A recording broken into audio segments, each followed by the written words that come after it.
Assalamualaikum warahmatullahi wabarakatuh. Saya Nisa Niko, kelas 12 IPS 1, ingin menjelaskan sedikit tentang korosi. Simak baik-baik ya. Yang pertama adalah pengertian korosi. Teman-teman, apakah kalian pernah mendengar istilah karat atau perkaratan pada besi? Nah, perkaratan yang terjadi pada unsur logam seperti besi disebut juga korosi loh teman-teman. Nah, apa itu korosi?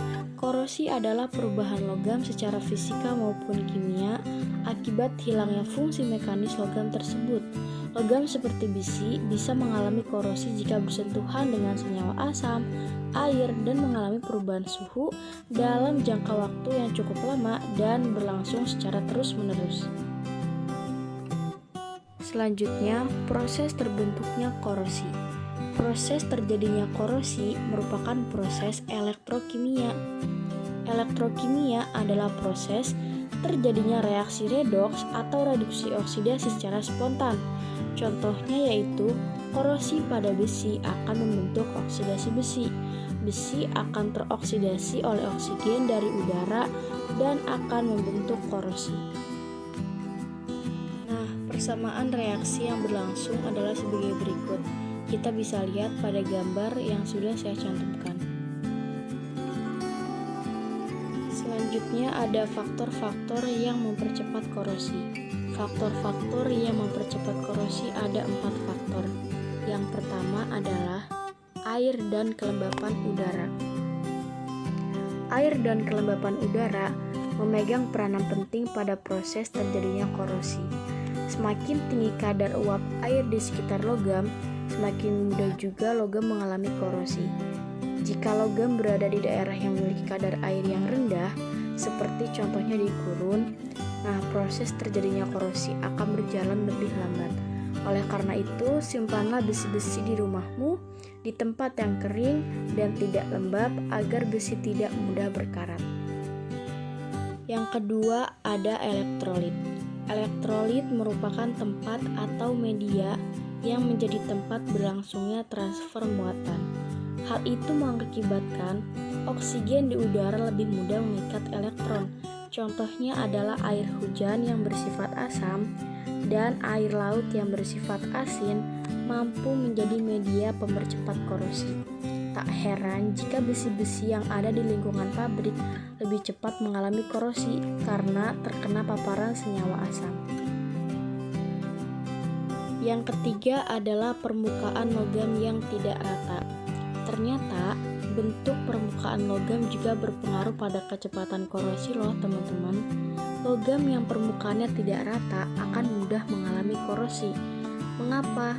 Hal itu karena diakibatkan oleh terbentuknya kutub-kutub muatan di permukaan logamnya. Kutub muatan tersebut ada yang berperan sebagai anoda dan katoda. Jika kamu memiliki logam di rumah, jangan lupa untuk selalu membersihkannya dan sesekali kondisikan agar logam bisa tetap licin. Dengan begitu, logam tidak akan mudah mengalami korosi. Dan yang terakhir adalah terbentuknya sel elektrokimia.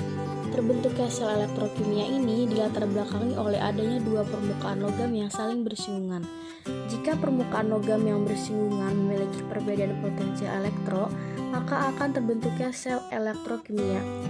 Saat terbentuknya sel elektrokimia, logam dengan potensial elektron lebih rendah akan melepaskan elektron sehingga terjadi oksidasi. Oksidasi inilah penyebab utama korosi, teman-teman. Yang terakhir ada pencegahan korosi. Mungkin kalian sempat bertanya-tanya, bagaimana cara agar besi atau logam tidak mudah korosi?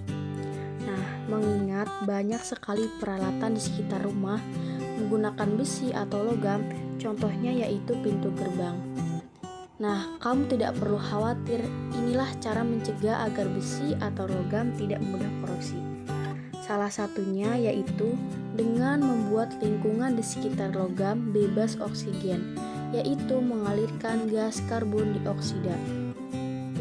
Bagaimana caranya? Caranya yaitu dengan melakukan pengecetan. Melalui pengecetan, permukaan logam tidak akan bersinggungan langsung dengan udara luar yang mengandung oksigen dan uap air.